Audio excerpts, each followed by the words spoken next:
Jabbar. Jabbar. If Allah Azza wa Jal is addressing someone and saying, you are Jabbar or something like that, it's in a negative sense. For Allah to be Jabbar, which means mighty, which means powerful, it is positive. But if the son of Adam becomes Jabbar, tries to become mighty, tries to become a tyrant or someone who's trying to exercise his power, then that is negative. When the Day of Judgment will actually come, Allah will put together, He will bring together all the 7 heavens and the 7 earths. Then He will say, Ana Allah, I am Allah. Ana Rahman, I am the most merciful. Ana Al-Malik, I am the King. Ana Al-Quddus, Ana Al-Salam, Ana Al-Mu'min, Ana Al-Muhaymin, Ana Al-Aziz. And then in the end He will say, Ana Al-Jabbar, I am the Mighty One. Ana Al-Mutakabbir, I am the one who has the right to show his greatness over others. Ana alladhi bada'tu dunya, I am the one who has started the creation of this world. Walam taku shay'a, when it was nothing. And ana ayna al-muluk, Allah then follows on by saying ayna al-muluk, where are the kings? Ayna al-jababira, where are those mighty ones?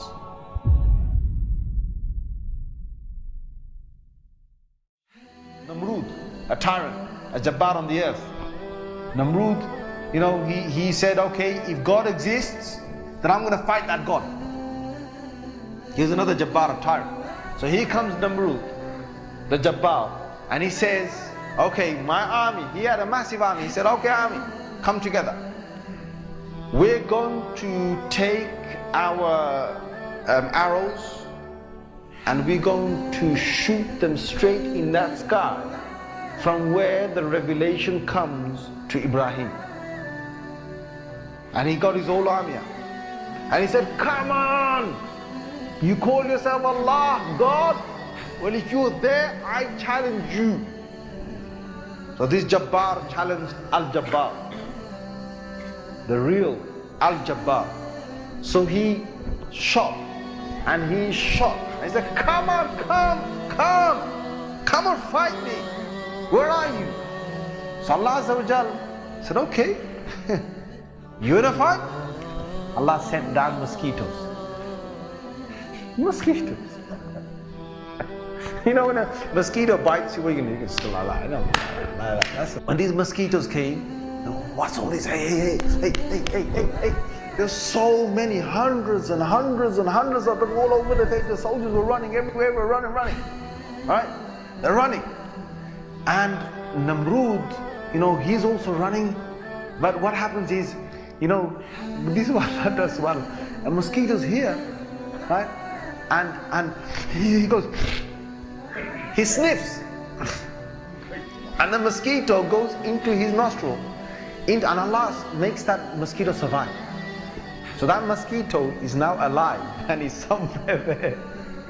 Inside his head and onto his brain, somewhere by his brain. Right? And it's alive. So now what happens is, this Namrud, who's a tyrant on the earth, who wanted to challenge Allah, he's got a living mosquito inside him, and that mosquito is sucking blood. Every time he sucks blood, right? Every time he sucks blood, he whacks his head. He whacks his own head. And when he whacks his head, then the mosquito stops and he gets a bit of relief. When the mosquito gets hungry again, he sucks blood, he whacks his head. Then now he's getting tired of whacking himself. So he told his soldier, he said, hey, listen, stand next to me with this club. If you have a mosquito and you're trying to sleep, what's the sound of a mosquito?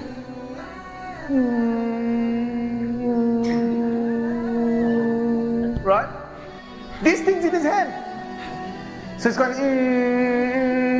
and he's going mad. So he's telling this guy, no, hit me. So he hits him. Oh, that's good. Then he rests for a little while. And he says again, when the mosquito bites, he says, hit me. So he hits him. This soldier is standing there. He's hitting now the king. He's hitting Namrud. That Namrud challenged Allah. So he's hitting that Namrud. Now he's hitting him. Now this soldier, now days are going by, and this king is going mad. He's going insane. This buzzing sound, the sucking of his blood. So this soldier got so sick. The soldiers holding this club, and he has to hit him, and he has to hit him, and he's saying, yeah, it's tiring to do that, right? And each time he hits him, the buzzing doesn't stop until he hits him a bit harder. So now the whacks are getting harder. Now this guy is taking a lot of blows in his head, right, because of this mosquito. In the end, the soldier thinks, that's enough, man, let me just give him one, let me try to kill the mosquito. So he whacks this king, and by hitting him so hard, this guy collapsed on the ground, and that Jabbar is dead on the ground.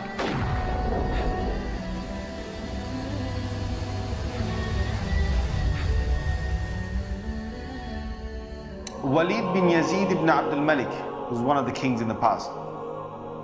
He took the Quran one day. He was a tyrant king, and he took the Quran one day and he said, okay, let me look in the Quran and let me see what Allah thinks of me.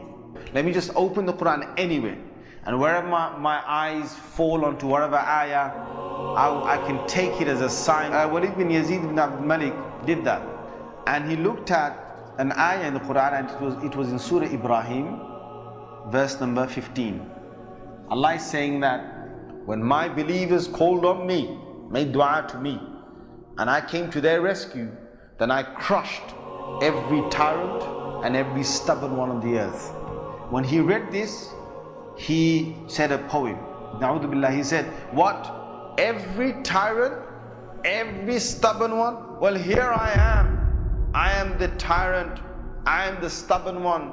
إِذَا مَا جِئْتُ رَبَّكْ يَوْمَ حَشْرٍ. Na'udhu billah, he said this, he said that when I come to your Lord on the day of resurrection, فَقُلْ يَا رَبِّي مَزَّقَنِ الْوَلِيدِ. Then you go and tell your Lord that Walid, he ripped your Lord apart. Now this is a tyrant on the ground who's saying this about Allah Azza wa Jalla. And they say that within days he was killed, he was assassinated, and then they hung him within his palace. They hung him, and his whole people saw his body, dead body, hung on the place of his palace, that the people or his crowds could actually see him. And subhanallah al-azim, when Allah wants to crush someone, he will crush someone. Qarun used to be one who used to show off his keys. His keys, your keys, you can keep your keys in a big treasure place, you can secure them in a big safe. Qarun had the might to make a massive safe and to lock his keys. But Qarun didn't want to do that.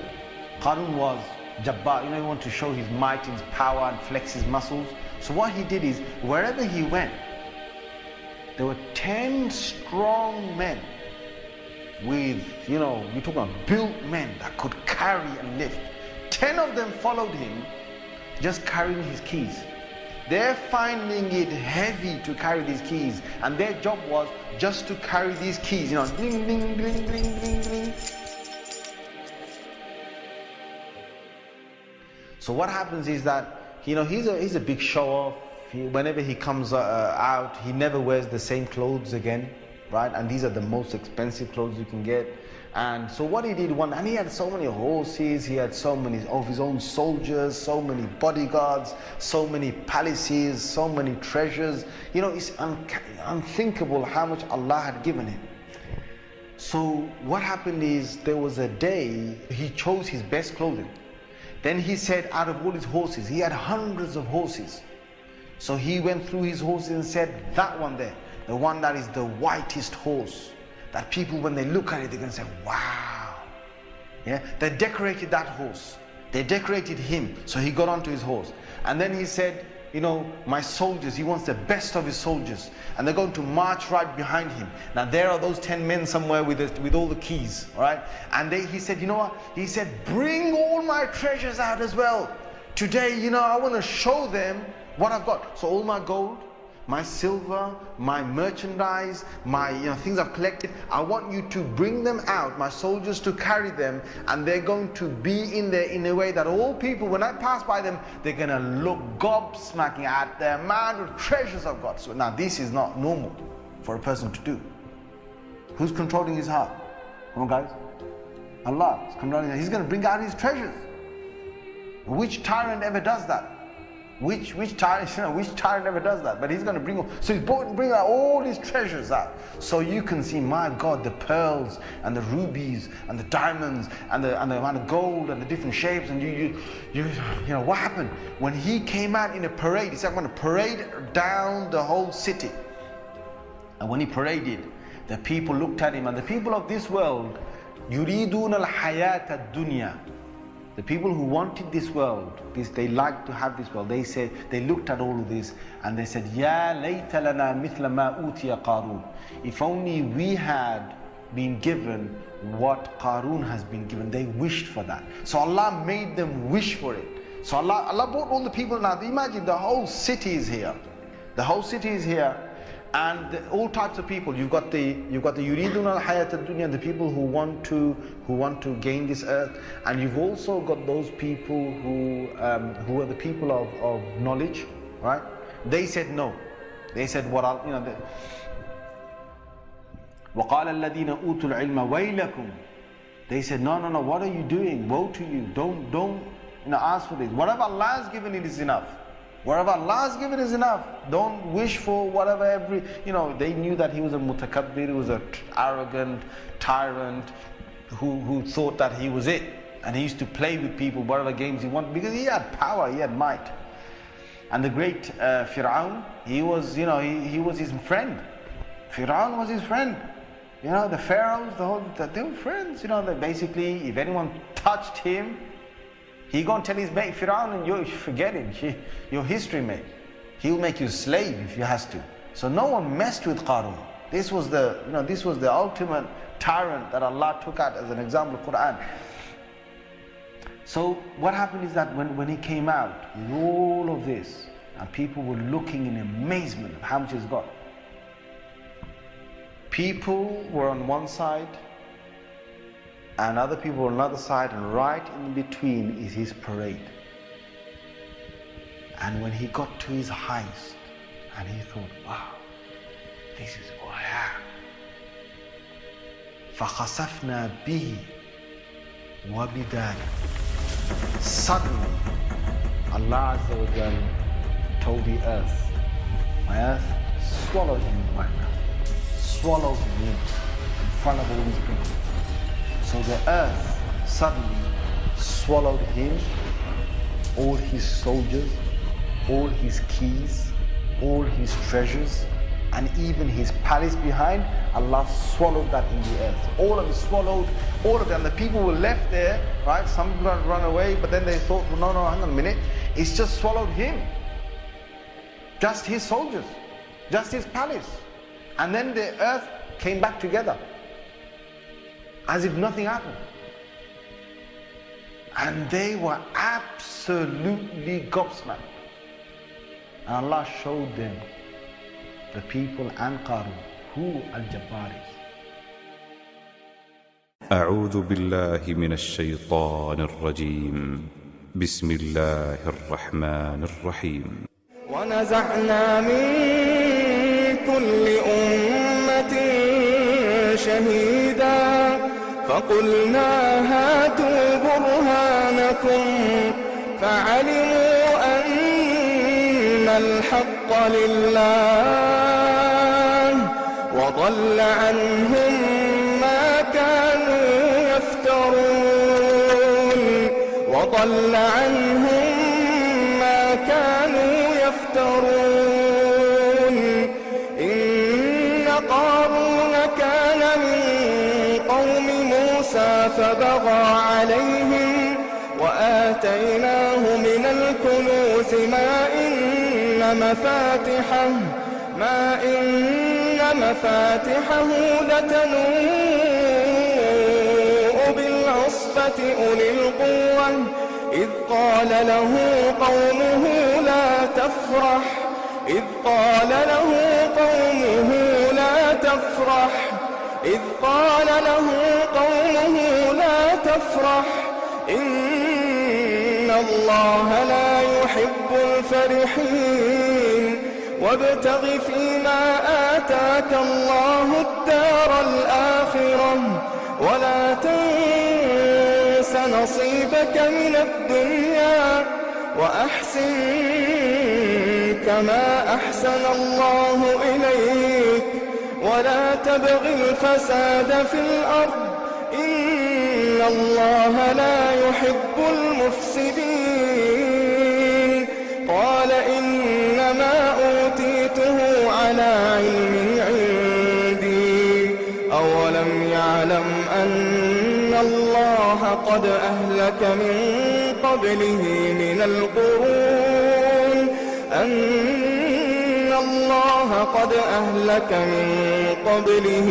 القرون من هو أشد منه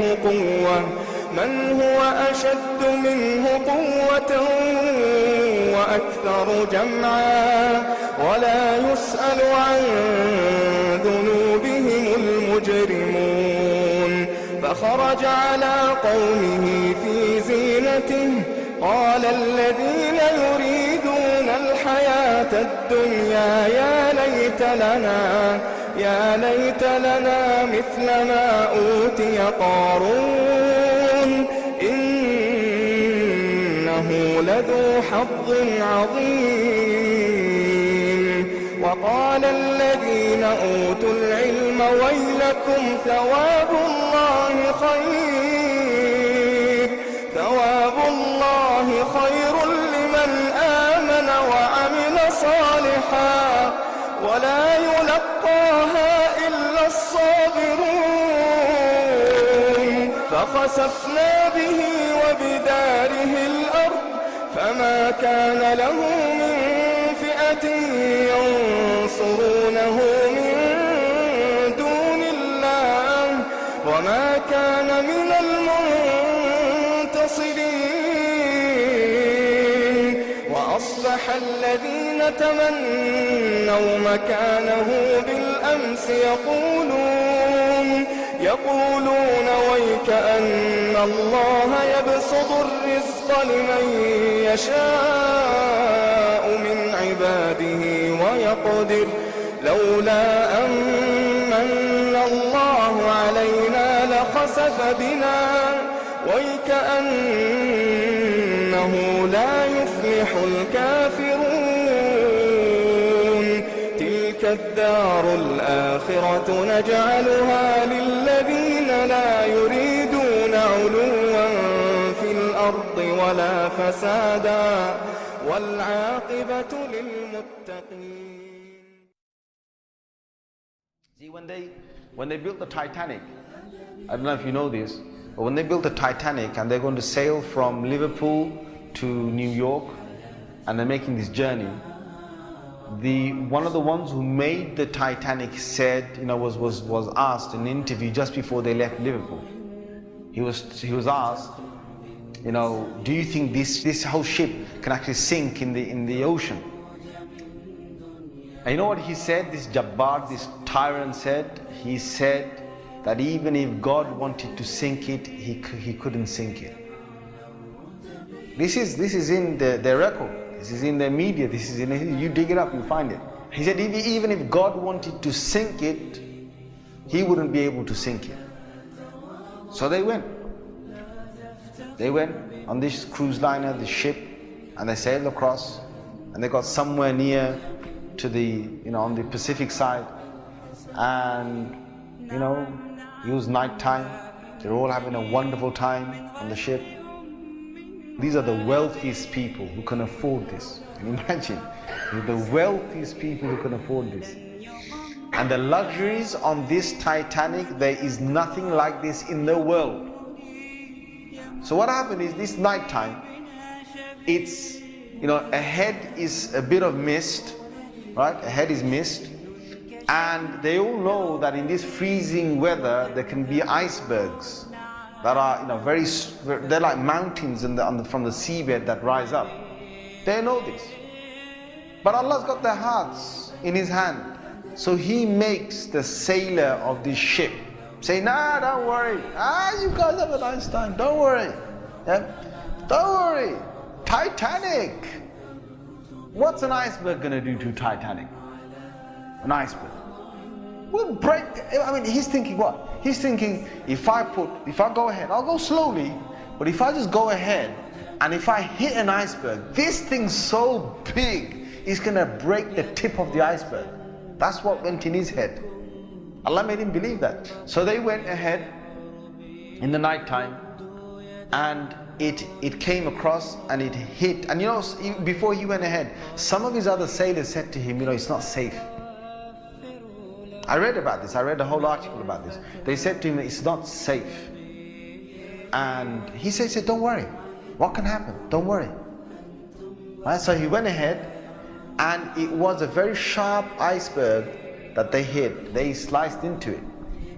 And then after a little while, you know, it's like they're still playing their music and they're enjoying themselves, and some are asleep and whatever, the chefs are cooking.